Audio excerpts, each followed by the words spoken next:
الجهه اليسرى مبدعه اكثر وخطيره اكثر من جانب الريال في الخط الامامي. طبعا توصل لايسكو من عند مارسيلو، ايسكو هي الكره، ايسكو يوزعها هيله خطيره، جول جول جول جول جول. انا كريستيانو رونالدو سجل الهدف ال40 لكوينتراو، ويظهر لي غضب جماهير الريال منه الاسبوع الماضي.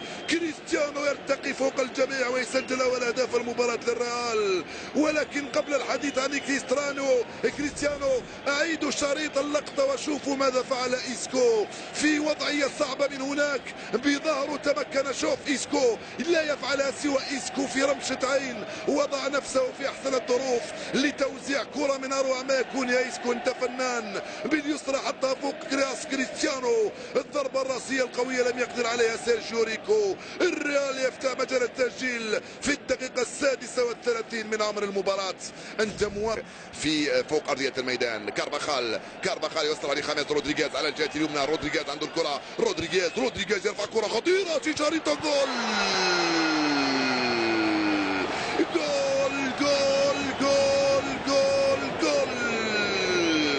رونالدو يضيف الثاني في ظرف دقيقتين.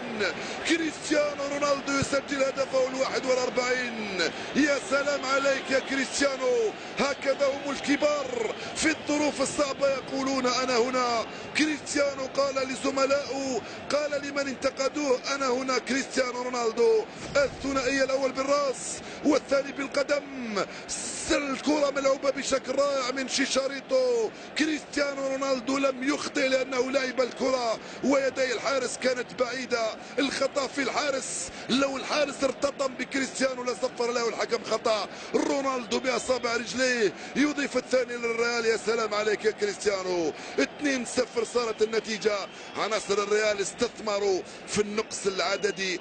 خطأ فادح ارتكبه أوناي إمري، لأنه لا يمكن أن يبقى لاعبك على خط التماس يتلقى في الإسعافات لمدة 6 أو 7 دقائق، لا يمكن. أليكس فيدال ومارسيلو تفوق عليه. فيدال استرجعها، راح فيدال يواصل، فيدال توغل، فيدال ضربة جزاء. نعم، ضربة جزاء يقول حكم المباراة نعم لصالح فريق إشبيليا، ويريد أن يمنح البطاقة الحمراء لراموس. سيكتفي بالبطاقة الصفراء يا راموس. البطاقة الصفراء رقم 11 لراموس. شوف الإعادة من فيدال. نعم يا راموس، أنت جزار في هذه الكرة، كنت جزار في هذه الكرة يا راموس. ضربة جزاء لا غبار عليها لصالح إشبيليا في الثواني الأخيرة من عمر الشوط. الكولومبي يريد الرقم 20. تركيز كبير من قبل كارلوس باكا أمام كاسيوس. باكا يسجل باكا جول. إشبيليا تسجل الهدف الأول في الوقت بدل الضائع من عمر الشوط. باكا يقول أيضا أنا هنا. هدف لفريق إشبيليا في الوقت بدل الضائع من عمر الشوط.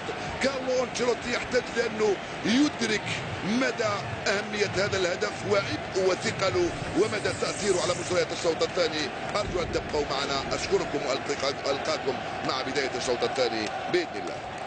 خالد ياسين وضيوفك تفضلوا، إليكم الخط بعد لحظات. جاريث بيل وكارفاخال. جاريث بيل باليمنى يفضل يرجع على رجله اليسرى، يواصل جاريث بيل يرفع كرة في القائمة الثانية لرونالدو. جول جول جول جول. كريستيانو رونالدو يسجل الثلاثية اليوم. كريستيانو رونالدو هو الشبح الأسود لإشبيليا. كريستيانو رونالدو هو الظاهرة. الثلاثية اليوم كريستيانو بعد أن صام 3 أسابيع عن التهديف. جاريث بيل في القائمة الثانية. كريستيانو في وضعية ليس هناك أصعب من هذه يا كريستيانو، من أمام الحارس سيرجيو ريكو. كريستيانو بالراس حطها في الجهة اليسرى من ريكو. 3-1 صارت النتيجة للريال. يا لك من رونالدو ويا له من كريستيانو ويا له من التوزيع من جاريث بيل.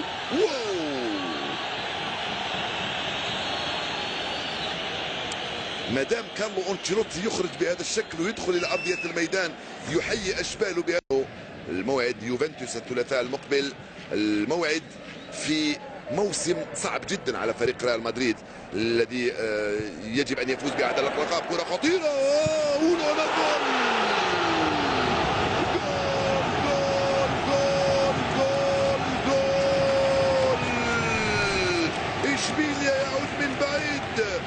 فيجنتي إيبورا يسجل 5 أهدافه دقيقة واحدة منذ دخول إيبورا يسجل الثاني لإشبيليا. صارت النتيجة 3-2.